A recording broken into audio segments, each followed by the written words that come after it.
Assalomu alaykum hurmatli televizor ko'ruvchilar. Uyg'ur televiziyasining kundalik xabarlarini ko'rishingizni qarshi olamiz. Xitoy hukumati Qurbon Niyoz haqidagi maxsus film orqali Xitoy tilining ilg'orligini tashviq qilmoqda. Arab Birlashma Xalifaligi Tashqi ishlar ministri Isroiliya bilan yaqinlashishni targ'ib qildi. Moskvada joylarga bomba o'rnashtirilganligi haqidagi xabar hammani andishaga solmoqda. Balangizning darsdan sirtqi vaqtini egallab olmang. Tövəndəki ixtilaf xəbərlərimizdən təfsili məzmunlarda bolsun. Xitoy hukumati maxsus mablag' ajratib ishlagan O'rkashlayotgan Toshqon daryosi nomli filmning tunji maydon qo'yilish marosimi 23 dekabr kuni Aqsuv shahrida o'tkazilgan.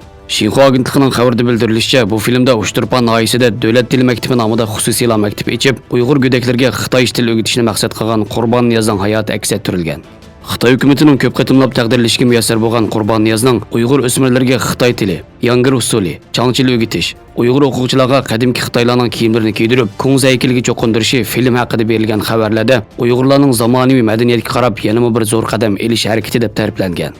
Uyg'ur analizchilar bu vaqtda fikr qilib, Xitoy hukumatining bu xildagi vositalarning yangi ahvol emasligini, Qurbon Niyozning 1960-yillardagi Qurbon tulumdan keyin o'tirg'i chiqarilgan ko'plagan tashviqot ulgilarining biri ekanligini, Xitoy hukumatining Uyg'ur tili va madaniyatini vayron qilib, uning o'rniga Xitoy tilini saplashga urinishi madaniyatga qarab elingan qadam emas, aksicha Uyg'ur madaniyatini vayron qilish yo'lidagi bir cho'ng qadam ekanligini bildirdi.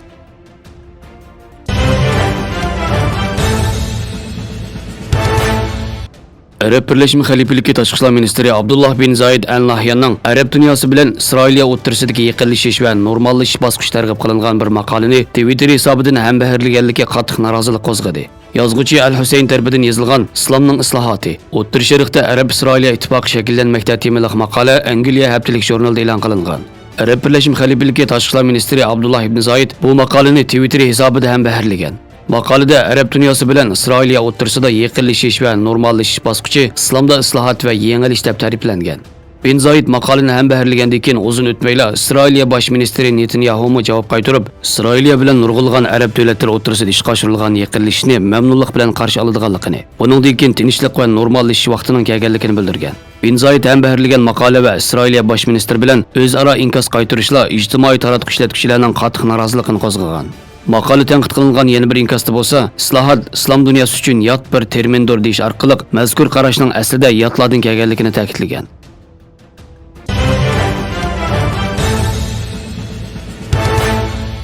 Rossiyaning poytaxti Moskvada ba'zi maktablar, poyezd stansiyalari va sud mahkamalari bomba o'rinlashtirilganligiga doir istixborot kelganligi sababidan bo'shatildi. Rossiyaning RIA Novosti agentligining soqchi idorasini manba ko'rsatgan xabarda Moskvada 19 maktab, 7 mahkama va 6 poyezd stansiya haqida bomba o'rinlashtirilganligiga doir istixborot kelganligi bildirildi. Kelgan istixborotga asosan binodagi o'quvchilar, xodimlar va ziyoratchilarni bexatar joyga yetkazganligi uqtirildi. Soqchilarning binolardagi tekshirishlar davomlashmoqda.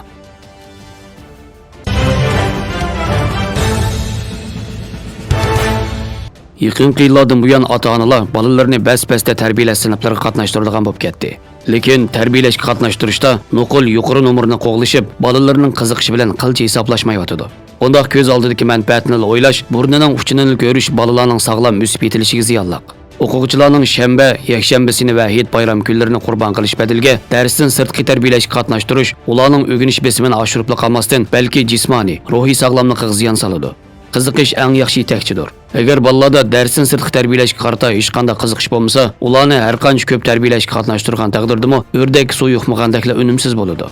Tadqiqotlardan isbotlanishicha, faqat 5% atrofidagi kishilarning aql bilimisi yuqori bo'lib, ular dal favqulodda talantli bolalar ekan. Shunga bolalarning ma'lum talanti yoki qiziqishi yo'qligiga qaramay, ularni tarbiyalashga majburiy qatnashtirsak, ham ularning o'rganish va aql parosatining taraqqiyotini ko'zlab, chekdan oshgan talablarni qo'yib olib, hissiyot va psixologiyasining yetilishiga sal qarasak bo'lmaydi. Ham bundoq tarbiyalangan bolalarning kelgusidagi taraqqiyotimi ko'rinarli bo'lmaydi. Amaliyotda bolalarning darsdan sirtqi tarbiyalanishida qanchalik mukofotlarga erishishi ma'rifimizning muvaffaqiyati yoki mag'lubiyatining o'lchami bo'lmaydi. Agar bolalarning ma'lum tarafda haqiqatan yoshirin iqtidori va o'tdak ishtiyoqi bo'lsa, yetaklash orqali ma'lum mukofotlarga erishalsa, bu aqlga muvofiq. Nuqul yuqori o'rlab o'qishni maqsad qilib, ularning sog'lom o'sib yetilishini qurbon qilish badaliga tarbiyalashga qatnashtirishning qilchilik ahamiyati bo'lmaydi. Darvaqa bolalar ko'p mukofotga erishsa, ularning yuqori o'rlab o'qishiga foydasi bo'ladi. Biroq bu ularning kelgusidagi zo'r utuqlarga erisha oladiganligiga vakillik qilmaydi. Biz mundaq mukofotlarni pesh qilish orqali birovni baholamasligimiz lozim. Einstein hech qanday mukofotga erishib baxmagan. Hatto uning nisbiylik nazariyasi mo tartiblangan emas. Qisqasi, balalarning darsdan sirtqi tarbiyalarga qatnashishi tarbiyalashdagi savallik emas. Balki maktab va jamiyatning tarbiyalash iqtidorini kengaytib etib, buni ixtisosliklarni tanlashdagi asosiy o'lcham qilib olganligida, ham ota-onalarning qaymoqib shamolga agashganligida. Xabarlarimizni ko'ngilingizga rahmat. Ko'rishguncha omon bo'linglar. Xayr xo'sh. Allohga omonat.